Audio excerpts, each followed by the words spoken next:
Today we're pulling the SR20 and gearbox out of the 180SX. We're going to be putting the 2J in here eventually. So I'm just going to try and film a bit of the process of taking out the engine, and not a how-to, just like an insight, if that makes sense. Currently, this is what we've got. The SR20. I've been running this package for quite some time, and it's been going really well. But it's time for a change because I love the J S13, so we're gonna upgrade this one with a J as well. Just pulling the catch can out now.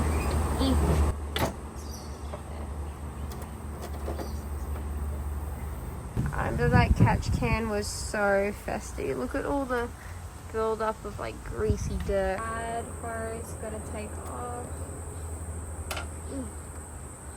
It's got all the water in it.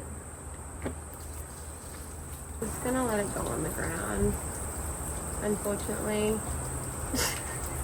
Gonna take the bottom rad hose off now so we can get the radiator out to give ourselves some more room to work on the front of the motor, because we have to get rid of the power steering and AC stuff down there. This is actually the first time I've ever removed any AC stuff. The S30 never had its AC stuff connected. It was gone since the day I bought it. So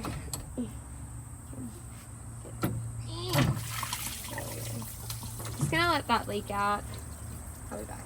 Fan is off the front, so I don't have to undo the tensioner on the alternator. Put the screwdriver behind it, just push the pulley off if I can, so the belt comes off. This is so hard to do one-handed. Oh, it's easier just to do with my hand. But, that was easier than I thought. So that the alternator belt. Now I'm going to go ahead and take the power steering motor off the engine so we don't have to disconnect the power steering line. Just taking off the fuel stuff now. It's all the annoying like little lines and stuff that you've got to take off. One of the things that I like about engine swapping a car is like it's basically like a fresh start. Like you get to do everything again. Ooh. Just unplugging more stuff now. Just doing the injectors. Trying to keep most stuff connected to the motor as we can. I've just taken off the throttle cable as well, and some of the front fuel lines. I can't remember what I've recorded and what I haven't. Trying to film for Instagram reels as well, so this is quite annoying. There we go. Just getting down in the alternator plugs now. So everything is mostly done now. I tried to film for Instagram and for YouTube, so it's a bit hard, but just got the hot side left to do. Take the dump off and the sensor, and then I'm going to go under the car and get the tail shaft off, because we are pulling the engine and box out as one. That's pretty much where we're up to. Also didn't film any of the AC stuff because that stuff was just terrible. I'm back. Had to use 2 hands to crack that loose because I'm weak. With these sensors and stuff, a little hack that my tuner taught me was, see, this is that's loose now, because when you thread it in, when you're threading it, you're turning the wires. If you, before you thread it in, turn it back the opposite way a handful of times, it's hard to do one-handed, then when you thread it in and start tightening it, by the time it's become tight and the wires actually are straight and not all coiled and twisted. I just undid it then. This is so hard to film one-handed. There we go. I got it off. Can't see. Don't know. Yeah, just got the exhaust off. Gonna jack the car up now to crack the engine mounts loose and drain the gearbox oil. Just the drain plug. It's already loose. I should be able to get that. I can barely fit under here. I can get it with my fingers. Okay, I'm just gonna move this bucket and cut a hole in under that and just try and not get oil everywhere if possible, and not drop this plug if possible to come out. I can feel it. I mean, not the worst. Ta-da! This is something I almost always forget to take off because it sits too high when we drop the box.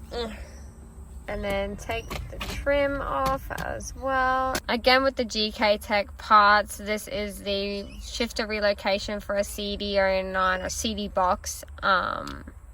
It's also a short shifter as well, but we're just gonna take these 4 bolts off. Just took the engine mount bolts off. It's really hard to see under here, so I didn't bother filming. They're just up. You can't even see it. They're up under there. Almost there now. Just got to assemble the crane and attach it to the motor and bring it out. Hood is off to give us some room to get the engine out. We usually use a seat belt, but I can't find it, so we're just going to use this ratchet strap. I think pretty much ready to pull it out now. This is why doing like an engine swap is so good, because you get to clean up like all this wiring. You know, you get to change the fuse box location, get rid of everything you don't need, clean up all that grease, and just make everything just pretty to look at, and as well hide the loom, because I don't like all messy wires. And what we did with my build with ASG, they hid most of my wiring, so it looks really clean. I can put a picture of the bay here. What we're trying to use is inspo for this bay as well.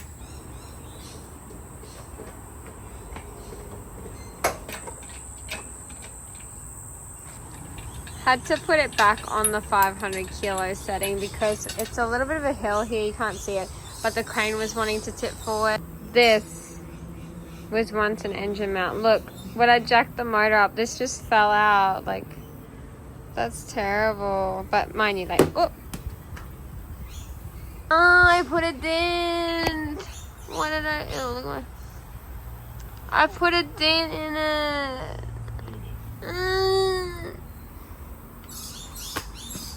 This is not the prettiest thing in the world to do.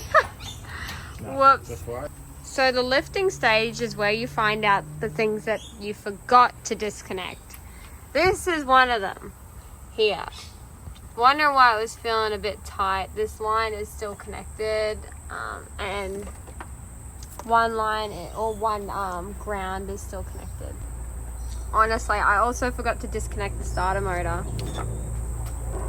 Look at how festy this thing is. Oh my god. That's actually good sump on it though. So this is why you always got to be careful. We were trying to be careful, but because of the texture of this ground, the edge of the crane wheel did get stuck.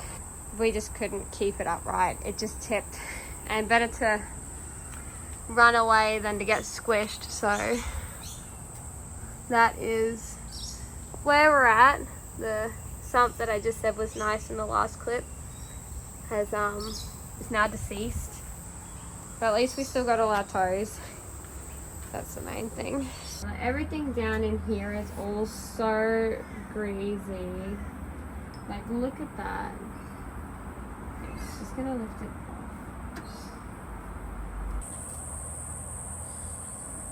Oh, got it. Here we go. Ta-da! Look at how dirty that is. Oh, yuck. So next thing is taking off the alternator bracket here. Come and look at how dirty all this stuff is down here. It's quite disgusting, to be honest. Oh, geez. So I just sprayed some degreaser on here. Just going in with a wire brush now to just try and loosen up all the dirt and oil, because already looks so much cleaner. You see it's slowly starting to get a lot cleaner down the bottom here. Slowly trying to get at everything. I'll show you on the sump here. Just been spraying it with some degreaser concentrate and then hitting it with a wire brush, and then just, there we go. coming up pretty nicely. So that's pretty much where I'm at with the engine. Just gonna wash it off. That's where I'm gonna end the video today. I am gonna go ahead and take the box off now with the clutch and flywheel, but I'll put that into a second video just so I can explain a bit more about that in depth, and this video won't be too long, so stay tuned for the next video. But thank you guys so much for watching. Last time you'll see probably the SR again, but thanks for watching, and don't forget to subscribe.